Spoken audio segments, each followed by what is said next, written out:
Hello મિત્રો, આપણે બસમાં બેસીને પૂગી ગયા સાઉથ ગોવા. ગોવા ભારતનું સૌથી ફેમસ બીચ ડેસ્ટિનેશન છે, જ્યાં મજા, એડવેન્ચર અને રિલેક્સેશન બધું જ મળે છે. આપણે મંડોવી નદીમાં એક્ટિવિટી કરવા જવાના છીએ અને આપણે જમવાનું પણ અહીં બોટમાં જ છે. હા, આઈ નો, નજારો જુઓ તો મસ્ત છે. અહીંયા ઘણી બધી એક્ટિવિટી થાય છે, જેમ કે પેરાસેલિંગ, જેટ સ્કી અને banana ride, scuba diving. Season પ્રમાણે કેટલીક એક્ટિવિટી બંધ પણ હોય છે. ચોમાસામાં પેરાસેલિંગ, જેટ સ્કી બંધ હોય છે.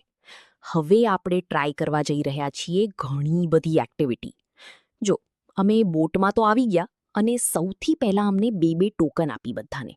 એ ટોકનથી તમારે છે ને જે લેવું હોય એ લઈ શકો.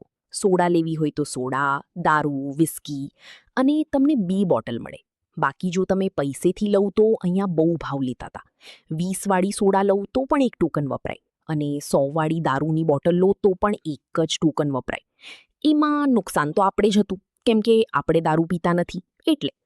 તો પછી શું, આપણે સોડા લઈ લીધી. ગયા પછી તરત જ જમવાનું ચાલુ થઈ ગયું અને અહીંયા જમવામાં વેજ અને નોનવેજ બંને હતું. આપણે તો વેજ ખાવાવાળા, વેજ સિવાય આપણે હાલે નહીં. બોટમાં જમવાની અને એક્ટિવિટી કરવાની મજા પણ એમ જ આવે હો. તમે પણ જો ગોવા આવો તો એક્ટિવિટી કરવાનું ભૂલતા નહીં. આ અનુભવ તો લાઈફમાં એકવાર જરૂર લેવો જોઈએ.